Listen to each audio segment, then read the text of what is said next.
আসসালামু আলাইকুম। আজকে সবজি খিচুড়ি রান্না করব। তা আমি এখানে আলু, ব্রোকলি, ধনিয়া পাতা, কাঁচামরিচ এগুলো ধুয়ে নিছি। আর এখানে পেঁয়াজ কেটে রাখছি। আর এখানে থেকে একটা ক্যাপসিকাম দিয়ে দিব। ক্যাপসিকামগুলো খোলা হয়নি, এটা ধুয়ে তারপরে কাটতে হবে।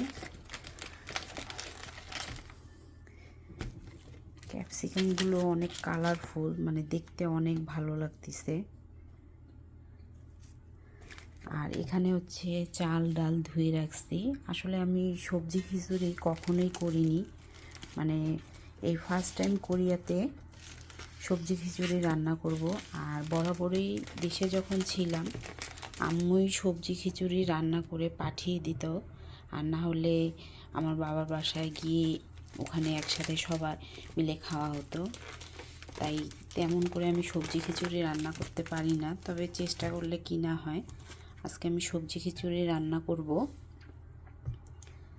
তো হাত দিয়ে মাখায় বসাই দিব। অনেক মন চাইছে সবজি খিচুড়ি খেতে, তাই সবজি খিচুড়িটা আজকে রান্না করে খাবো। আপনাদের ভাইয়া খেয়ে ফেলছে, মানে ছেলে মেয়ে সবার খাওয়া হয়ে গেছে। তো আমি এখনও খাইনি, আমার কেন জানি খুব সবজি খিচুড়ি খেতে মন চাইলো। তাই ভাবলাম খিচুড়িটা রান্না করে তারপরে খেয়ে নিই। আর আমাদের গোলু এখানে পিৎজা খাচ্ছে, মানে পিৎজা ওর খাওয়া শেষের দিকে। সকাল থেকে নাস্তা কিছুই খায়নি, এই একটু আগেই পিৎজাটা খাইলো। তো পিৎজা খাওয়া শেষের দিকে।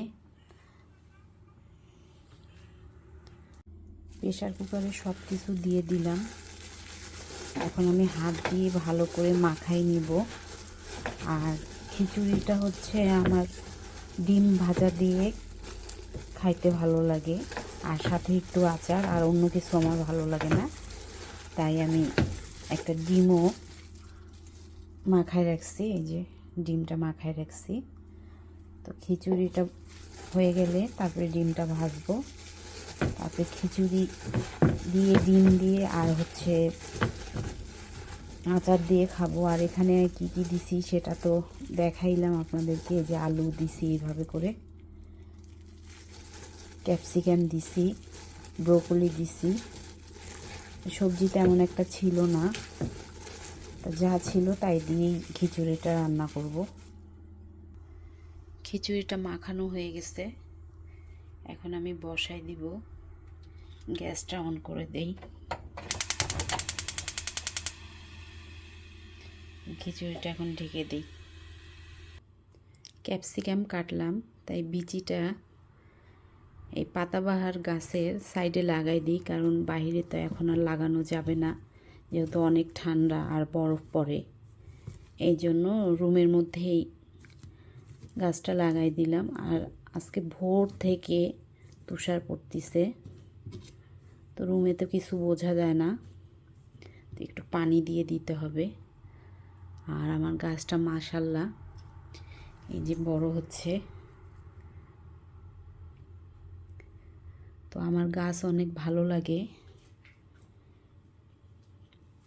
আর এখানে যে ক্যাপসিকামের বিচিগুলো লাগাইলাম, দেখা যাক গাছ ওঠে কিনা।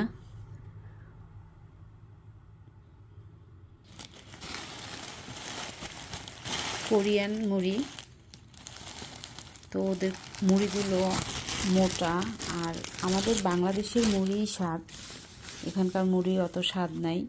এই যে মুড়িগুলো অনেক মোটা দানা, আর খাইতেও তেমন একটা ভালো লাগে না। মুড়িগুলো অনেক মিষ্টি, আমাদের দেশের খই যেমন, খইয়ের মতনই একদম নরম, আর মচমচাও কম, তেমন একটা মচমচা নাই।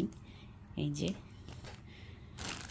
যাই বলুন, আমাদের বাংলাদেশের খাবারের সাথে তুলনা দেওয়া যাবে না। আমাদের বাংলাদেশে প্রতিটা খাবারেই স্বাদ, তো এখানকার খাবার যতই স্বাদ করে রান্না করা হোক আমার কাছে তেমন একটা ভালো লাগে না। তো মুড়িগুলো যখন আমি দাঁড়ায় থেকে দেখতেছিলাম যে ওরা মেশিনে ভাজতেছে, তো ভাবলাম যে কোরিয়ান মুড়িটা নিয়ে আসি, দেখি খাইতে কেমন লাগে। তো নিয়ে আসছি যখন, তেমন একটা আমার কাছে ভালো লাগে না, তারপরও চা দিয়ে খাই। এখন কি করব, এতগুলো মুড়ি আনছি। খিচুড়ি রান্না কমপ্লিট, এখন খাইতে বসছি। এই যে ডিম ভাজছি, আর এটা হচ্ছে নাগা আচার। তো একটা ছোট বয়ম নিয়ে বসছি আর একটা বড় বয়ম, আর এটা হচ্ছে আমের আচার। দুইটা আচার নিয়ে বসছি, এখন আমি খাবো। আর খিচুড়িতে আমি হলুদ কম দিছি, কারণ খিচুড়িতে বেশি হলুদ দিলে ওটা গন্ধ করে, তাই খিচুড়িতে অল্প করেই হলুদ দেওয়া লাগে, তাহলে খেতেও ভালো লাগে, না হলে হলুদ হলুদ গন্ধ করে। তো আমার খিচুড়িটা কেমন হয়েছে, আজকের মতো ভিডিও এখানেই শেষ করলাম। আল্লাহ হাফেজ।